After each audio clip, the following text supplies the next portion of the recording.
Jesus repeats it, he reading the very verses and adding a very powerful layer to its meaning.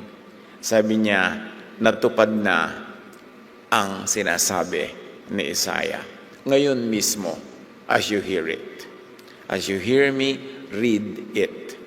Actually, ang tinutukoy dito is the year of the Jubilee.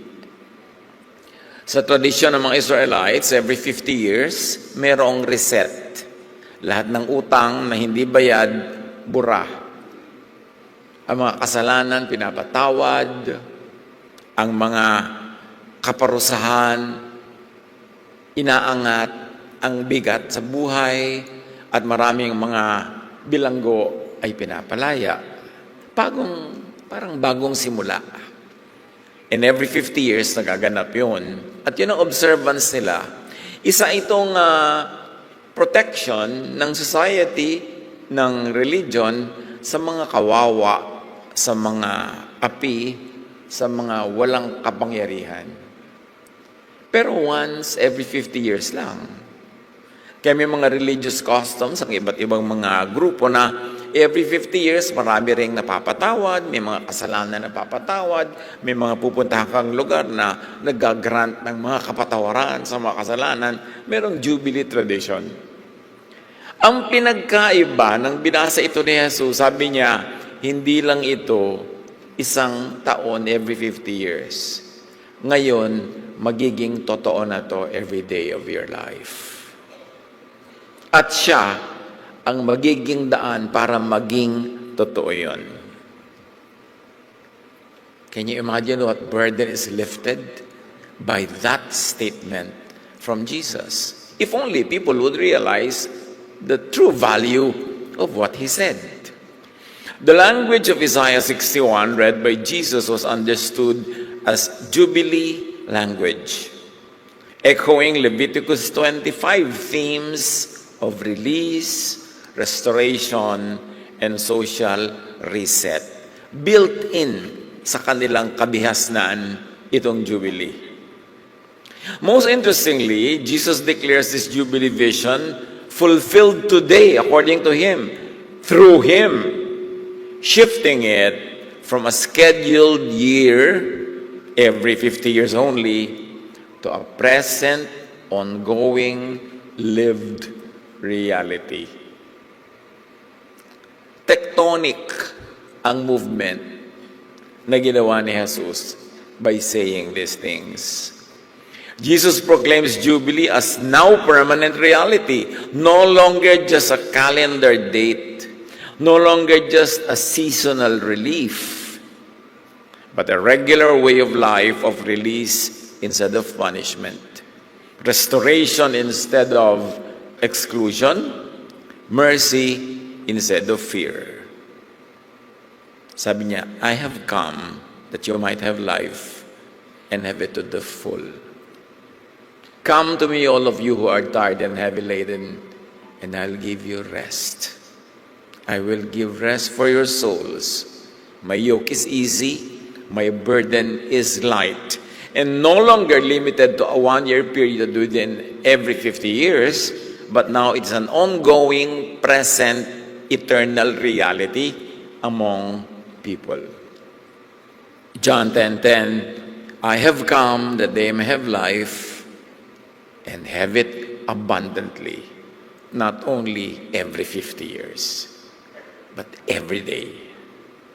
John 17:3, this is eternal life, sabi ni Jesus, that they may know you, Father, the only true God, and Jesus Christ, whom you have sent. A very loaded statement. Sabi ni Jesus, ito ang tunay na buhay. Ito ang buhay na walang hanggan, na makilala kayo, Ama, na kayong kaisa-isang tunay na Diyos. At ako ang iyong anak, na isinugo niyo upang kayo'y ipakilala.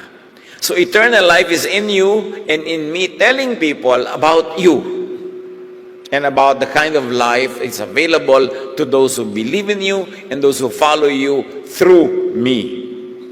Earthly life, when seen from eternity's vantage point, it's not just a preparation for the next life, as is commonly believed. but is already an integral portion of eternal life. Ang buhay na ito, ngayon, sa lugar na ito, saan yun ang buhay na ito, ay hindi lang preparasyon para sa buhay na walang hanggan. Ito'y kasama na, simula na, at bahagi na ng buhay na walang hanggan. Isang malaking shift of understanding yon. Kasi maraming iniisip, ang buhay dito'y pagsubok para lamang magkaroon ka ng qualification, magkaroon ng buhay na walang hanggan. But Jesus says, eternal life is this, knowing you and knowing me who makes you get known. Intindihin natin yun kasi malaking change ang magiging effect sa ating attitude about life. Pag inintindi natin ang sinasabi ni Jesus, that the kingdom is not there, is not here, it's in you. Andyan na. Kailangan mo lang ipamuhay kasi pinamamahayan ka na ng Espiritu ng Diyos. You are the kingdom of God. Not a political entity, not a nation, not a race, not a building, not a religion, but you are the temple of the living God. Can you imagine what kind of freedom is brought about by that realization? Dramatically presented at Pentecost when the Holy Spirit descended on everyone present, and everyone was given the gift of the Spirit. Pagka ganito mga New Year or mga New Week of the New Year, ipinagdiriwang ng marami ang pagbabago by counting days, making promises, and raising hopes. Pero hindi naman talaga nare-reset ang buhay at midnight. Kahit ano pang countdown ang gawin mo, hindi naman pagpitada ng alas 12 talaga na bago yung buhay mo. May pa-countdown pa. Life goes on. Carrying unfinished stories, habits, wounds, and hopes with it. Ang mahalaga, maunawa ang buhay. Hindi lang magbilang ng mga araw at mga taon. Maunawa ang puno at dulo, ang saysay ng kasaysayan para mailagay sa lugar, sa context, ang bawat moment, bawat episode, at malasap ang maximum sarap ng buhay. Kailan malayo ang pananaw, buo ang pagtingin sa buhay, hindi putol-putol, hindi segment-segment, part of an ongoing eternity. At binuksan ni Jesus yung mga mata ng mga tao kung ano ang kahulugan ng eternal life. A New Year is not magic. It's an invitation and an inquiry. Nagtatanong ang New Year kung ano ang handa tayong bitawan, i-repair, buuing muli, simulan. Sa darating ng mga araw ba ay ready, willing, and able ba tayong mabuhay sa katotohanan ng mas totoo, mas ayon sa mga dati na at lagi namang nakatakda na hindi naiiba New Year or Old Year. Ang New Year ay hamon para din suriin pa ng mas malalim ang buhay sa mundo, ang kahulugan at pamamaraan nito. Para mas makasakay, makaayon at makidaloy tayo sa mga agos ng buhay na siya at siyang makakapangyari at mangyayari. Pagka ang pananaw natin limited, pang-araw, pang-oras, pang-linggo, pang-buwan, pang-taon, mahirap makita yung buong picture. At kailangan lumayo-layo, lumalim-lalim ng pag-iisip para magkaroon ng saysay ang bawat sandaling nagaganap sa ating buhay. Para hindi lang tayo dagdag ng mga taong binibilang, habang dumadaan ng mga taon ay dagdag ang mga mahal na buhay sa buhay nating sumasakabilang buhay. Nahalata nyo ba yun? Padami ng padami, lumilipat ang listahan sa RIP.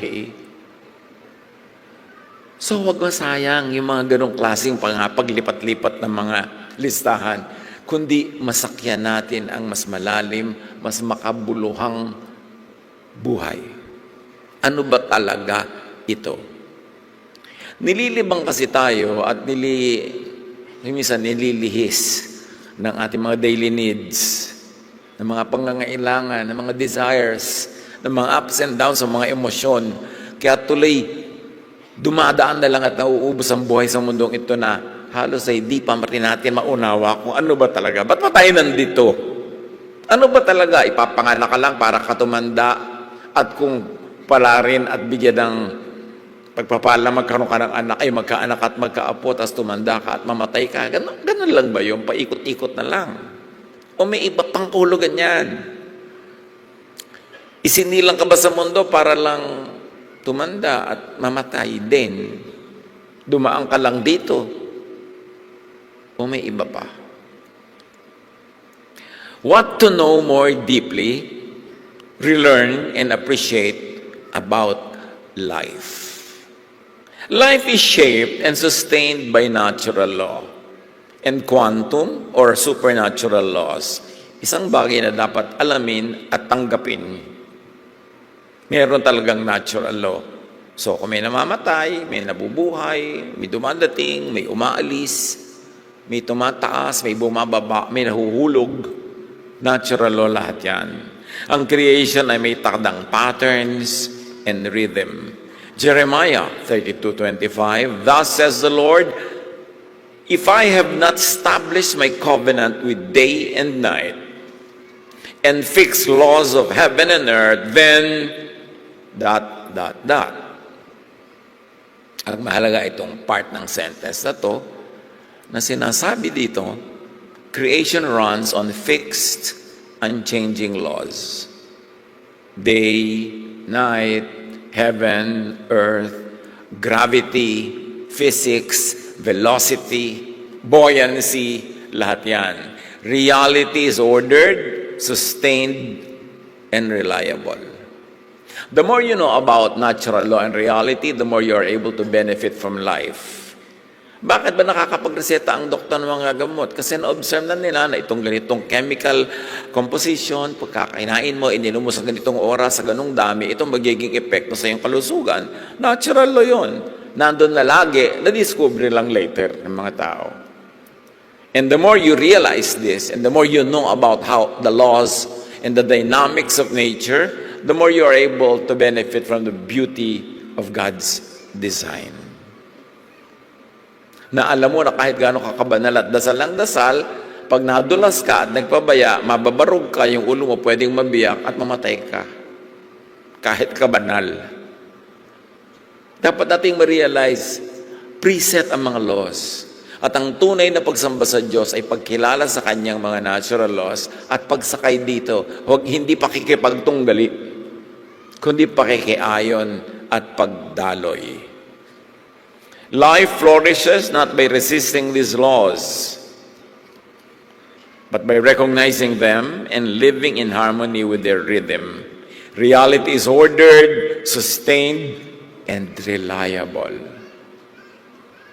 Kaya alam na ng mga aeroplano, pag lumipad sila sa ganitong paraan, sa ganitong bilis, bababa sila sa ganong airport. Meron ba namang sa ibang airport na papunta? Mapapunta ka kasi alam mo na yung laws of nature, yung direction ng hangin, the physics of flight. So you're able to get where you should be. The more scientific you are, the more based you are on natural law, the more you are able to harness the powers of nature. So, be in harmony with the rhythm, with natural and deeper, call it quantum or supernatural order. What you can explain naturally, pwede mong tawaging classical physics. And beyond that, what is usually beyond ordinary explanation, quantum, mas naiintindihan from another point of view, from quantum physics. Kaya kung kayo matatakot dyan, magandang pag-aralan. Kahit kung minsan pinapantal ka, makita mo pa lang yung spelling. But it opens another way of understanding reality. Alamin, sabayan, sakyan ang unchanging laws of nature. Bakit di natin gawin niyang New Year's resolution? Para may pakinabang. Na kung napupuyat ka lagi, kahit sa kadadasal, makakakaroon ka pa rin ng sipon, pneumonia. kailangan bigyan mo ang sarili mo ng tulog, hindi nadadaan sa kabanalan yan. Kasi may natural law. Kaya kung minsan, maraming hindi banal, mas malusog kaysa sa iyong banal. Kasi mas nakasakay sila sa natural law, nagba-vitamins, nag-exercise, tutulog. Ganon. Sakyan yan. Isang mahalagang skill yan sa buhay. Life skill. Creation follows cycles. So ang mga tao, may mga kabaliwan, kanya-kanyang oras ang kabaliwan. Kung baliw siya ngayon, huwag mong patulan. Bukas, titino din yan. Babalik din sa sarili. Huwag magbanggaan ng dalawang baliw. Kasi magsisiraan kayo at magigibaan lang kayo. Nothing essential is wasted. Everything is cyclical. Ecclesiastes 1:7, all streams flow into the sea, yet the sea is never full.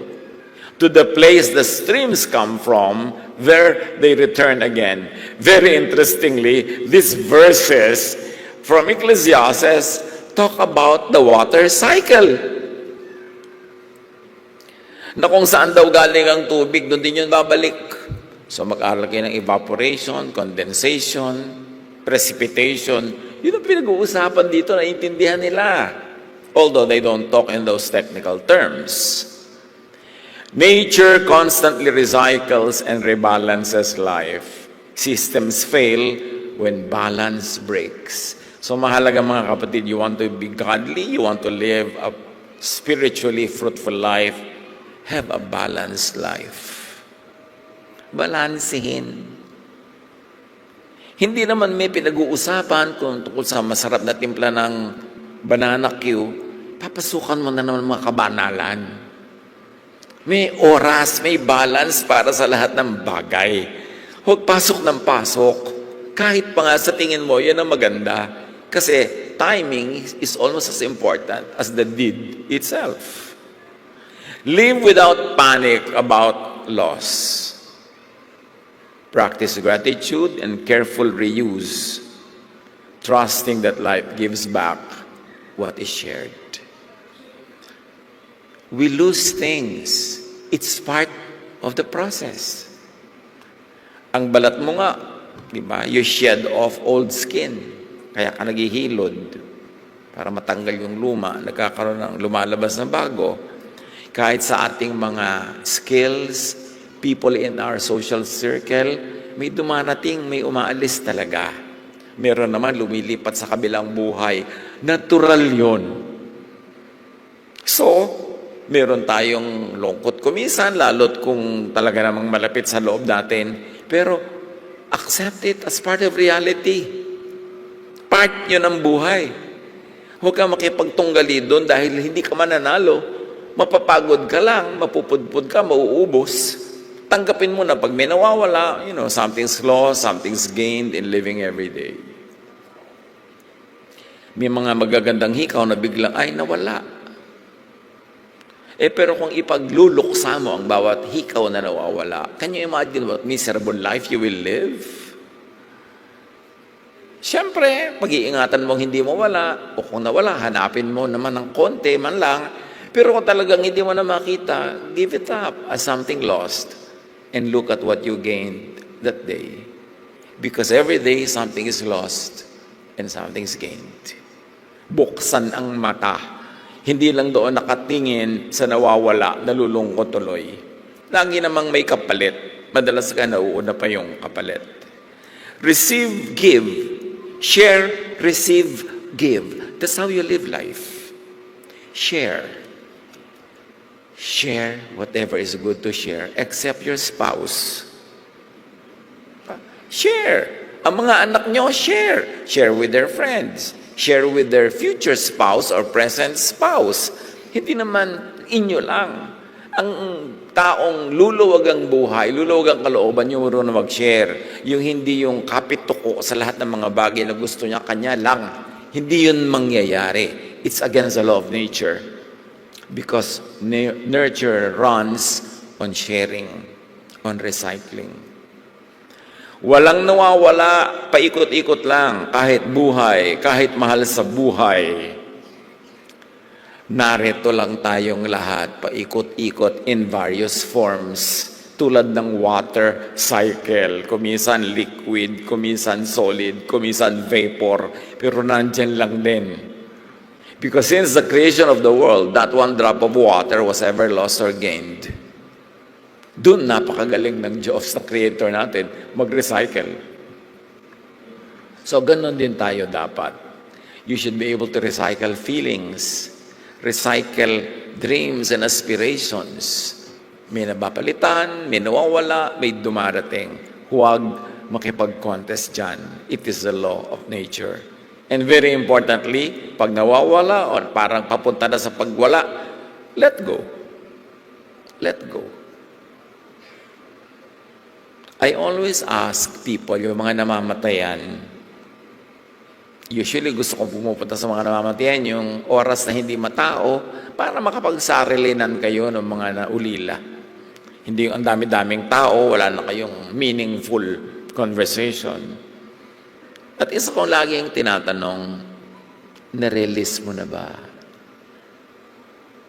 O yung asawa mo, sumakabilang buhay, na-release mo na ba?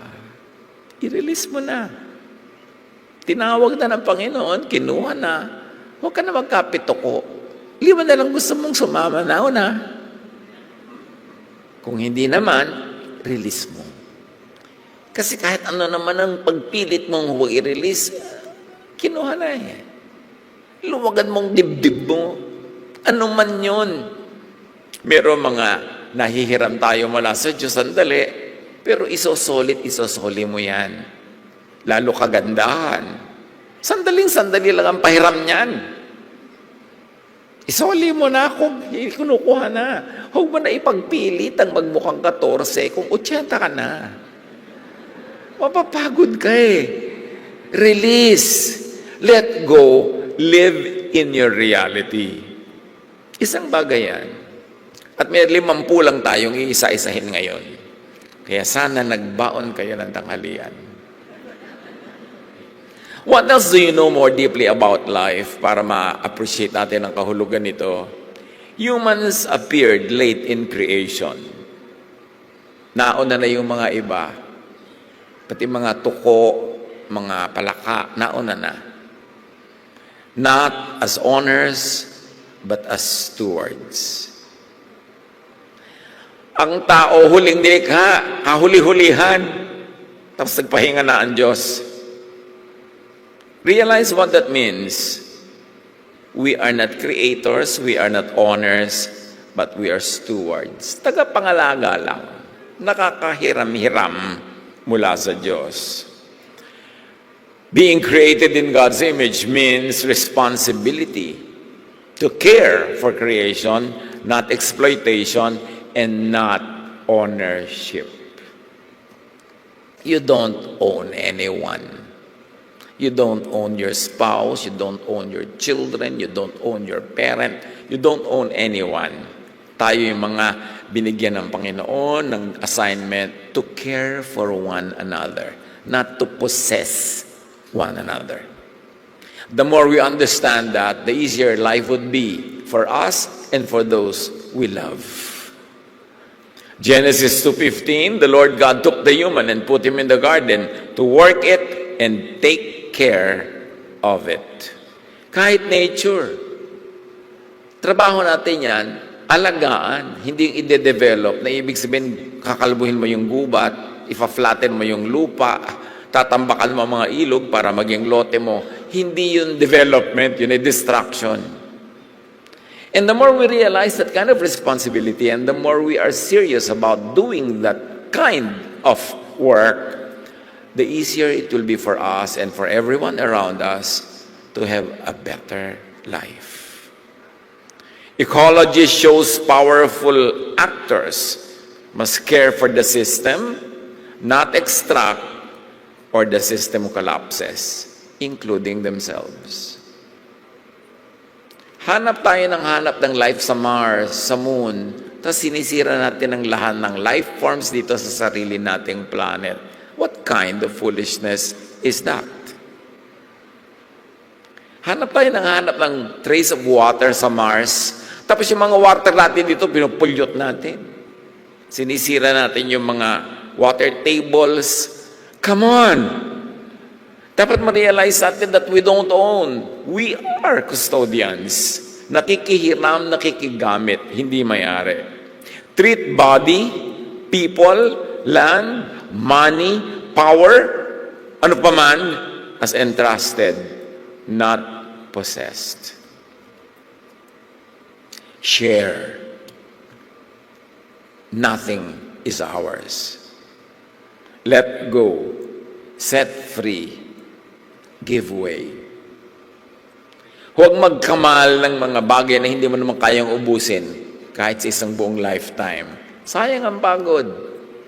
Mapupunta din yan sa iba. Pag hindi para sa'yo, pag hindi sapat sa'yo, mapupunta sa iba. Rest is built into reality. Isa pa natin yan dapat isipin. Endless, fruitless labor is ungodlike. And this is what makes me sad when I see many people that are so underprivileged, so deprived. Kulang na kulang ang kinikita, kulang na kulang ang pera, ang oras para sa sarili. Naggasgas na ang buhay katatrabaho araw-araw, hindi naman tamad pero hindi makaahon sa hirap, hanggang mamatay na lang nang nakalugmok pa rin sa kahirapan. Parang nadaya, hindi niya nalasap yung mga niloloob ng Diyos na lasapin niya sa buhay na ito, because some people are so selfish and so greedy, depriving everyone else who are under their power.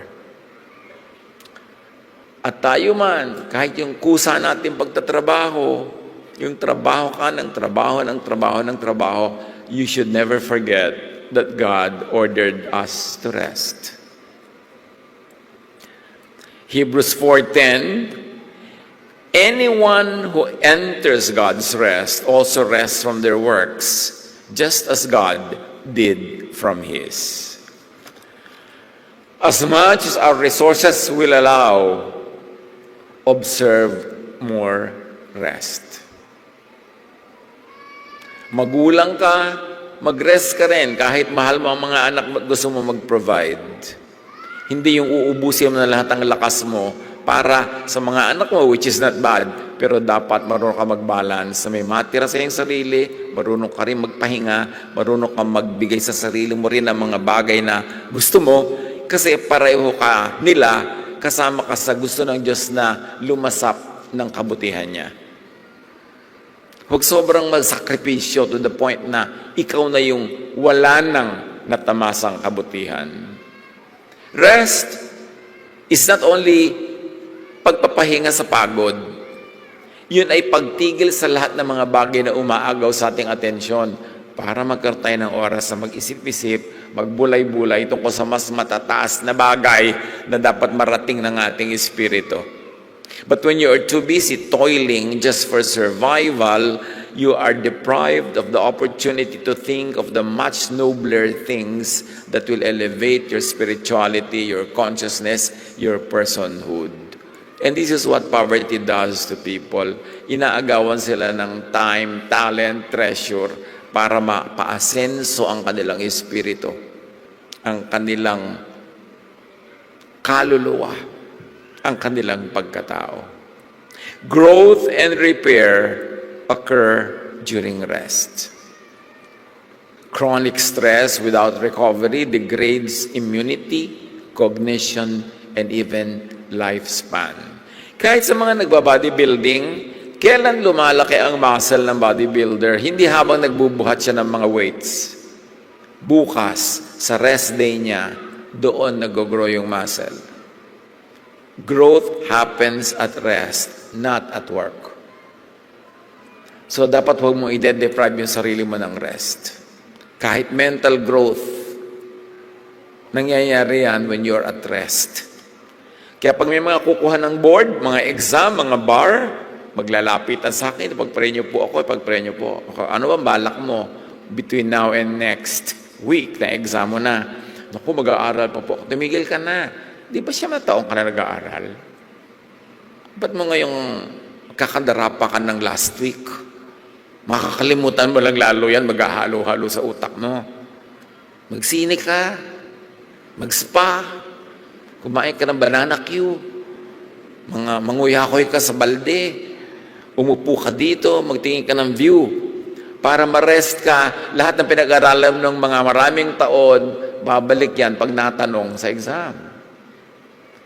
Magpahinga ka, kasama yon ng iyong growth. Hindi nadadaan yan sa sobrang non-stop work. Dito tayo dinadaya ng mundo, yung work hard at aasenso ka. Ang nagsasabi lang yan, yung mga employers who want to exploit us. Work smart. Kailangan may pahinga. Schedule real rest as obedience. Not laziness, not indulgence, but obedience to natural law. Bigyang pahinga rin ng kapwa, mahalaga yan. Lalo na ang sakop, ang empleyado. When people are under your power, administrative, financial, whatever power, it becomes your duty to God to give people under you rest. Kasi nasa kamay mo yung kapangyarihan kung makakapagpahinga sila or not. So yung kapangyarihan mo, gamitin mo sa pagbibigay ng pahinga, hindi sa pagdadagdag ng needless pagod. Remember, pahiram ang lahat. You don't own even your employees. Lahat tayo, mayroong great employer. So dapat maging responsible tayo for everyone down the line. Jesus restores fullness of life. Lagi nating nadidinig. What does it mean? Kay Jesus, ang buhay ay hindi paglayo, pag-iwas, pagtakas sa mundo. Tulad ng akala ng iba, magpapakabanal, magtatago sa likod ng mga pader. Sasalit sa mga very exclusive group na sila lang ang tao sa kanilang planeta at mundo. No, kay Jesus hindi paglayo at pag-iwas at pagtakas ang tunay na buhay, kundi pakikilahok ng buong buo sa buhay na ipinagkakalob ng Panginoon. Sa buhay na may saysay, may ugnayan, may galak with feelings. Real involvement and participation in eternal life, as Jesus gives it, is not refusal of the world, but participating fully, fruitfully, gainfully, and happily in the world that God gives us. To be an agent of change, to be a blessing, to be a catalyst. Napakahalagang uriin yun. Hindi sa pag-iwas sa mundo, kundi sa pakikilahok in gainful, fruitful, and loving ways. Eternal life is participation, not escape. Iniisip na iba, ang escape is mawala ka sa mundong ito at lumipat ka sa isang perfect world. No, it begins here. This is the world that God gave us. Pero iniiba ng marami, pinapasamaan nila yung mundo na ang goal mo laging tumakas at umalis sa mundo. And dito tayo Paano magiging masama ang bagay na nilikha ng Diyos? John 10:10, I have come that they may have life and have it to the full. Where? Here. Now. Not in another time, not in another place. Research on well-being shows meaning, purpose, and connection, not survival alone, produce resilience and vitality. Mas lumalakas ang katawan, mas lumulusog, mas tumatalino pag committed ka sa mga bagay na higit sa iyong daily existence. Mga mission na may kahulugan, pagmamahal sa kapwa, pag-ibig, pagtulong, pagbuo ng magagandang bagay. When you are committed to these things, pati ang iyong health nag-i-improve. Kasi meron kong sense of purpose. So, reject survival-only living. Choose habits that enlarge life, relationally, morally, spiritually. Tanggihan ang pamumuhay na ang hangad ay makaraos lang, na ang motto ay, pwede na yan. Pag nalinlang tayo ng pwede na yan mentality, hindi na tayo magsisikap to achieve more, to produce more, to share and give more. Yung pwede na yan, ano pang mga mentality ang dapat natin palitan? Yung, ganyan lang talaga yan. Wala akong magagawa. Mga ideya ng mga talunan. Kung sabihin, wala akong magagawa, sabihin, may magagawa ako, especially by the power of God. Kung sabihin, ganyan lang talaga yan, tapos hindi dapat ganyan yan, palitan natin, ayusin natin. Hindi pwede na yan, kundi no, pwede pa natin ayusin yan, improvein pa yan. Because sabi ni Jesus, I came that they might have life and have it to the full. Hindi naman sinabi ni Jesus na pwede na yan. Sabi niya, to the full. Yung todo. Pumili ng mga gawi na nagpapalawak ng buhay, hindi lang lakas ng katawan, kundi sa mga lalim ng ugnayan sa kapwa, linis ng budhi, at paghubog ng diwa na marunong makibahagi, hindi lang mag-survive. Nawa makalampas tayong lahat sa survival mode. Sometimes institutional poverty forces many of us to just survive. No time to think about nobler things, to develop the mind, the spirit, the social grace, the refinements of life, kasi nakagapos sa kahirapan. Kaya dapat tayo makatakas dyan, malampasan yan, baguhin yan with every power and energy that God gives us. Be an agent of change. Be a catalyst of change. Hindi lang complainer. Hindi lang punching bag ng mga makapangyarihan, kundi catalyst of change. Because the Spirit was given to everyone at Pentecost. There is now a direct correspondence between heaven and people like us. Educate yourself not only to learn a job skill, but to develop your heart and mind, your personhood and humanity. Nawa lumampas tayo doon sa stage ng ating economic setup na nag-aaral ka lang para magkaroon ng trabaho. Pinipili mo lang yung kursong madaling humanap ng trabaho. That we educate ourselves beyond just being marketable and having marketable skills, but we educate ourselves to refine our personhood, to develop our talents, whether or not they are demanded by industry. Lumampas tayo sa ganun. Kaya mapapansin nyo, marami sa mga pamilya na lampas na sila sa poverty level, yung marami silang excess resources, ang pinag-aaralan, philosophy, French, o kaya ay Renaissance art. Mga ganun. Kasi para na yun sa pag-develop ng kalooban nila na likas nang nandun pa. Hindi lang para humanap ng sasabihin ng magulang, anong course gusto mo anak? Ganito po. Anong trabaho ba kukuha mo sa course na yan? Kasi tayo naka-oriente, ma-employee.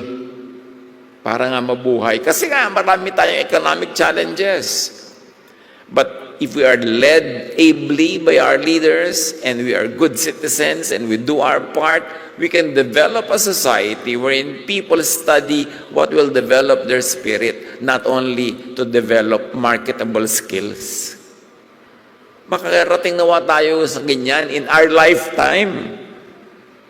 Yung maraming mahango sa needless poverty that stunts spiritual, emotional, and intellectual growth. Yung maghanap buhay para may pangtusos lang sa buhay, pero huwag ubusin ang buhay sa paghahanap buhay lang. Ang sarap naman kung nagtatrabaho ka, para lang may panggastos ka, magawa mo yung mga gusto mo, pero hindi ka nabubuhay para magtrabaho. Nagtatrabaho ka lang para may hanap buhay. What to develop more deeply about life as we ponder life? Maraming dapat i-develop. Eternal life is relational knowing, not post-mortem relocation. What do I mean? Ang walang hanggang buhay ay nasa pagkakilala at pagkaugnay sa kataas-taasan. Ang eternity ay hindi oras at lugar na pinupuntahan matapos ka lang ma-dead. Eternity is in the heart, in the mind, and eternity is here and now.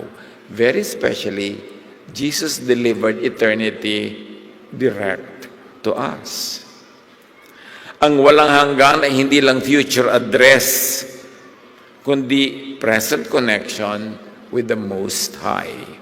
Kung gaano mo kakilala at kaklose ang may likha, ganun mo ipapamuhay ang buhay. So your life is a reflection of how much you know the Most High God. Your attitude about life, about gain or loss, about what you have and not have, reflection yan ng lalim, lawak at taas ng pagkaunawa natin sa kalooban ng Ama na buong linaw namang itinuro ni Jesus. Kailangan lang natin pag-aralan at unawain.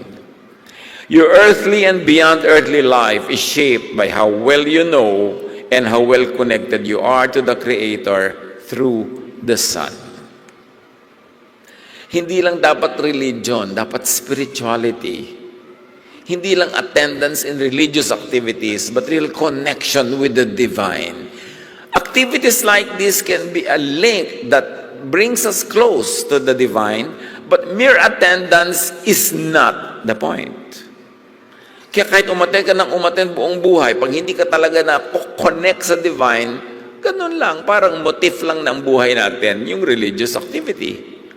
John 17:3, this is eternal life, sabi ni Jesus, that they know you, the only true God, and Jesus, me, whom you have sent. Sa definition ni Jesus ng eternal life, that you know the only true God, the Father of Jesus, the Most High God, and to know Jesus whom He had sent. Pag alam mo yon, naunawa mo, nakasay ka dun sa katotohanan na yon, that is eternal life. Hindi yung joining a religion gets you into eternal life, or doing a certain ritual gets you eternal life, or doing a formula prayer gets you into eternal life. It is knowing the Father of the Lord Jesus, the Most High God. May nangyayari when you vibrate with the vibration of the divine, when you enter the frequency of the Most High God, you are in eternal frequency. Knowing the Creator shapes how we see and live. Knowing does not stay in the mind as thought. It moves out to the world as lifestyle. Kaya sabi ni Jesus, you will know them by their fruits. Sa bunga ng tao, malalaman kung nakakonekta talaga sila sa Ama. Ano ba yung bunga? Di ba yung kapayapaan, pag-ibig, katahimikan ng loob, tibay ng loob, tining, hindi agad-agad na naliligalik, hindi agad-agad nagagalit, natatakot, matining ang loob, payapa ang kalooban, restful. Yun ang bunga ng pagkakilala sa tunay na Diyos. Kaya malalaman mo kung kanino nakakonect sa tunay na Diyos o sa hindi, kung ano ang bunga sa buhay. Sabi ni Jesus, a city set on a hill cannot be hidden. You will be known by your fruits. So invest daily in vibrating with the Most High's presence and frequency, not in religious performance. Hindi sa pagbabanal-banalan. It is vibrating with the divine.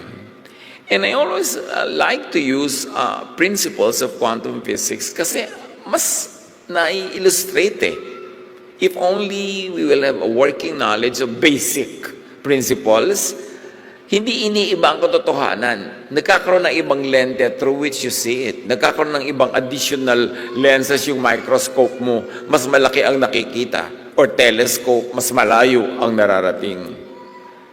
Life is programmed to reproduce, sustain, and cooperate. Interdependence is design. Another principle by which we can live more fruitfully. Life is meant to reproduce, to sustain, and to cooperate. Interdependence is not kapintasan, it is design. Walang nabubuhay mag-isa na puno or full. Ang lakas at ganda ng buhay ay nasa pakikipagtulungan, hindi pagsasarili. Mga magulang, lalo nagpapalaki kayo ng mga bata, turuan sila ng cooperation, hindi ng competition. Yung mga bata, bakit mo gustong ipasok yung anak mo sa ganung school? Kasi very competitive ang training ng school na yun. Talaga, gusto mong isuong ang anak mo sa lifelong competition? What kind of life will be lived always in competitive mode? Laging dapat siya ang most test. Siya ang number 1. Siya ang pinakapanalo. Siya ang pinakamataas ang grade. Gusto mo talaga na maging alipin ng ganong kasinungalingan ng iyong anak? Suriin ang buhay ng lahat ng number 1, winner, top, etc. Masasaya ba talaga lahat? Huwag padaya. Turuan ang mga bata ng cooperation sa kanilang magkakapatid. Hindi yung bata pa, uy, ang ate mo mas maganda kaysa sa'yo. Uy, mabuti pa yung kapatid mo, mas ganito kaysa sa'yo. Contest ang inilalagay sa utak ng bata, nagiging competitive tuloy. So, ang magiging bunga niyan, selosan, jealousy, competition. Is this the kind of life you want them to really live? Learn from Jesus. Cooperation is the law of nature. Even the species, they survive, they thrive because of cooperation. Even according to studies, mga halaman sa gubat o halaman anywhere, yung mga ugat nila nagtutulungan. That when one plant is deprived of its specific nutrients and those other plants around have those, isinusupply nila through the root systems under the ground. Nagtutulungan yung mga halaman. Pag merong isa kapwa halaman nila na ina-attack ng mga kulisap o mga hayop na salot sa kanilang mentality, sa kanilang buhay, nag-emit sila ng mga chemicals na nagpapalaya sa mga insekto na yun. Nagtutulungan yung mga halaman, mabuti pa kaysa marami magkakapatid dyan. Na nagsisiraan, nagigibaan. Ano mangyayari doon? Magulong buhay. 1 Corinthians 12:12. Just as a body has many parts, but is one, so it is with Christ. Life survives and thrives through cooperation. If you are steeped in this kind of value system, you will raise cooperating with others. Good, continue it. But if not, it's not too late to shift gears, to have tectonic plate changes, to have a new life. Learn to cooperate and to benefit from it. Stop idolizing self-sufficiency. Practice mutual care without apology. What else should be known? We already know, but we should know deeply. God is love. Ang daling sabihin, pero yung maraming tao who claim to be godly, the religious, loving ba? Doon lang naman nakakatalo. Doon nagkakakilanlan. Kung kilala nga ba ang Diyos, loving ba? Kung ang kataas-taasan ay pag-ibig, ang buhay ay pinalalawig at pinatitingkad, hindi ng takot, kundi ng pag-ibig na malaya at marunong magpalaya sa kapwa. Kung ano mang kapangyarihan ang pinahiram sa iyo ng may likha, gamitin mo para magpalaya ng kapwa, hindi para magkulong at magtali. Because the ministry of Jesus is to liberate. Love is a sustaining essence of life. 1 John 4:8, whoever does not love does not know God, because God is love. Sinabi bang ang pruweba that you know God is dami ng verses na alam mo? Dami ng courses na natapos mo sa kabanalan? Religious office, title? No. Sabi, whoever does not love does not know God.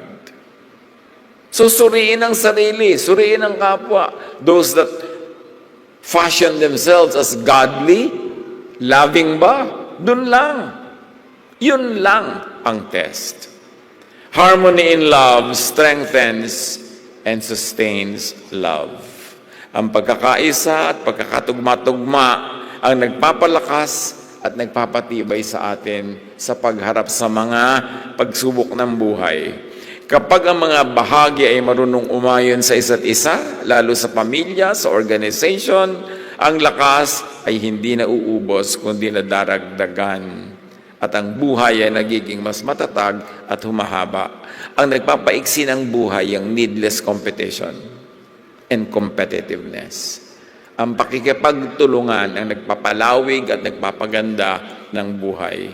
Evaluate beliefs by whether they produce love or fear. Discard the latter. Paano mo susuriin ang belief system, ang religious doctrine, ang statement of faith, ang correctness? Itanong mo lang, does it produce love or fear? Yang teaching na yan, yung doktrina na yan, yung practice na yan, nagpo-promote ba ng love o takot? Ng pagtitiwala sa isa't isa o pagtatago at hypocrisy kasi takot na masuri, ma-judge ng kapwa. Suriin ang mga paniniwala ayon sa bunga nito. Nagbubunga ba ng pag-ibig o ng paninikip at pagkasakal ng kalooban? Bitawan ng kaisipang hindi nagbubuka sa buhay at ugnayan. Dahil ang totoo at makabuluhang paniniwala ay laging nagpapalawak, hindi nagpapaliit, nagpapataas, hindi nagpapababa ng pagkatao. Ang tunay na makadiyos na katuruan at mga gawi ay nagtataas ng pagkatao, hindi nagbababa nito. Hindi nangiinsulto, hindi nangihiya, hindi naninira, kundi bumubuo. Nag-aangat, hindi tumatapak at hindi yumuyurak. Suriin ang uri ng ating religious life.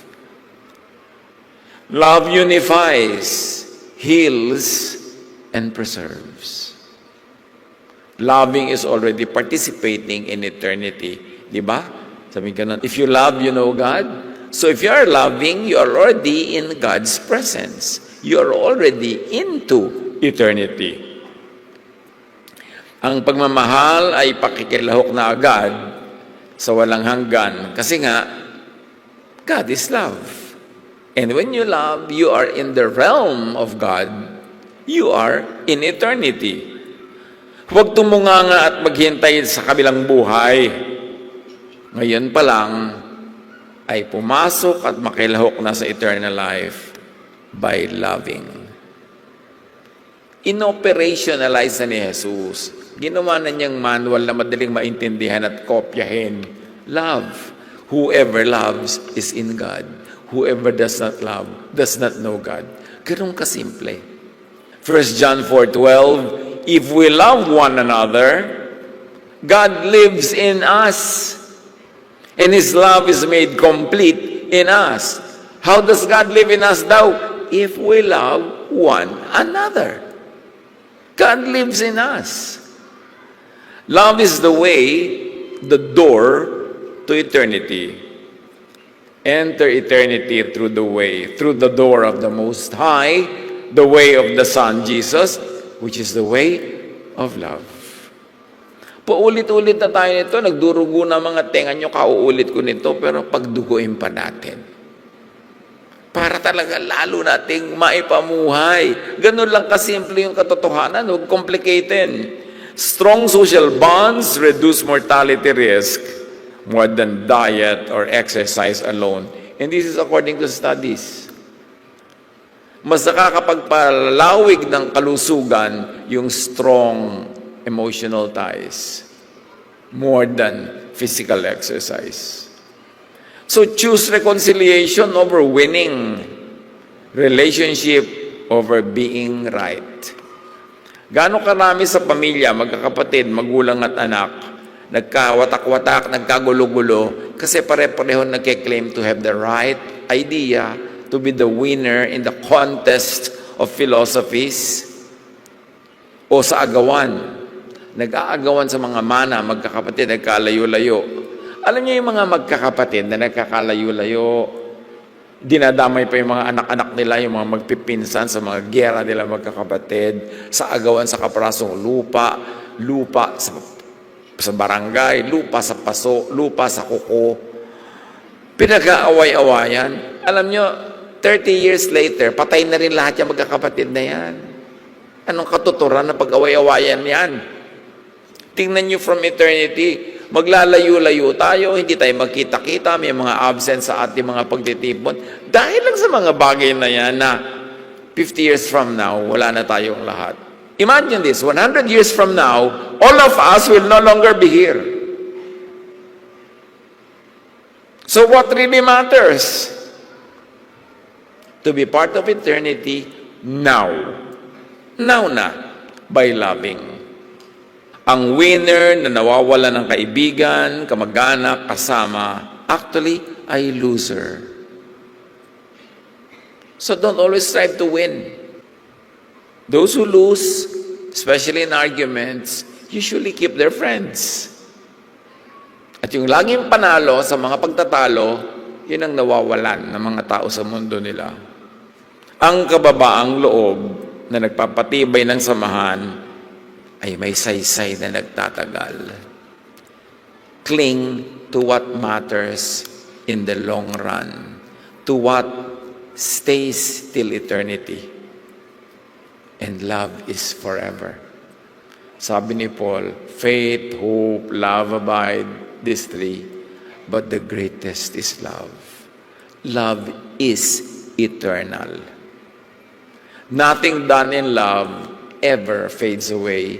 It will always be around because love is eternal. Now, let's talk about something very important to understand and appreciate in this life. Death. Death is recycling, not annihilation. Life gives way to life. Death is not an ending. It is just the closing chapter of a never-ending eternity and opens to the next chapter. Bakit natin kailangan itong maunawa at matanggap? Kasi mangyayari at mangyayari. Wala naman nakakaiwas dyan. The more you understand it, the earlier you accept it as part of life, mas magiging mas madali ang lahat. Ang kamatayan ay hindi wakas, kundi paglipat lang at muling pag-ikot, pag-recycle. John 12:24, sabi ni Jesus, unless a grain of wheat dies, it remains alone. If it dies, it produces many seeds. So sa point of view ni Jesus, which is eternal, hindi naman namatay yung seed. Kasi nung inilibing mo sa lupa, marami ibang sumulpot ng mga bagong usbong, dumami siya lalo. Apply that to all kinds of life forms. Because as far as God is concerned, who is creator of life, ganun lang yun. Death feeds new life. So, face aging loss, and dying without terror. Live generously, not defensively. Do what you can to keep yourself healthy. Ang loved ones natin, let's keep them as healthy as possible. Pero pag tinatawag na tayo ng kabilang buhay, release. Let go. It's not the end of eternity.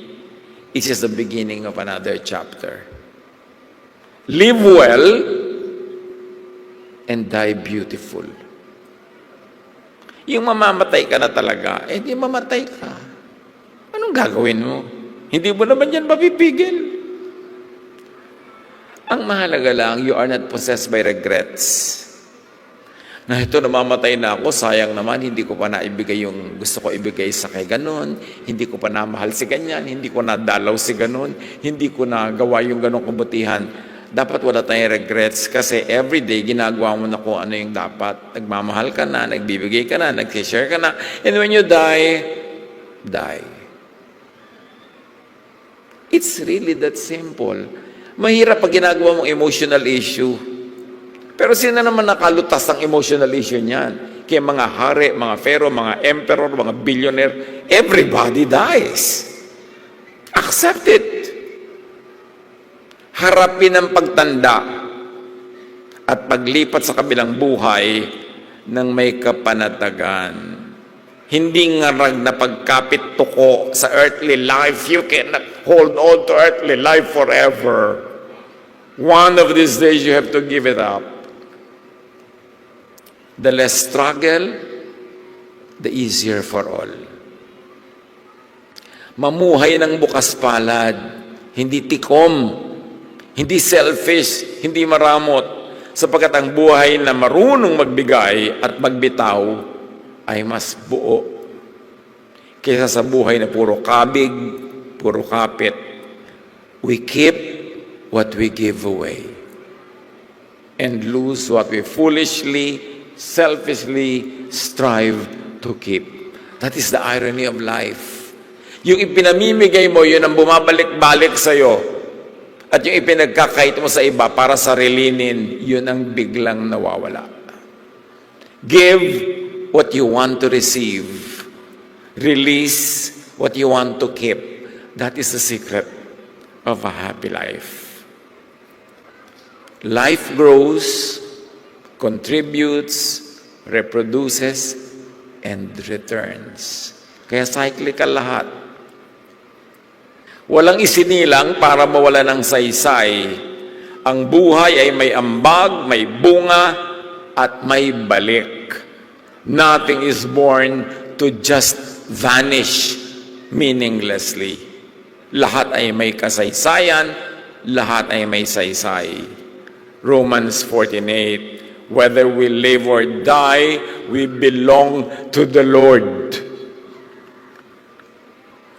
Life changes form, but it is not lost. So, to better understand life and to live it well is to understand and accept the issue of death. Live today as meaningfully as possible. Act as if your life already belongs to eternity because it does. Mamuhay ng may lalim at may saysay beyond just existence. Seen from eternity, life is safe in God's care. Nothing done in love is lost. Walang pagmamahal na nasasayang. Lagi yang may bunga sa walang hanggan. Romans 8:38-39, neither death nor life, nor anything else in all creation will be able to separate us from the love of God. Nothing can separate you from the love of God. Dibdibin, huwag mamuhay sa takot. Rest in trust. Do not be anxious. Live generously and peacefully. So dapat manahimik, kalma lang. Nothing is permanent.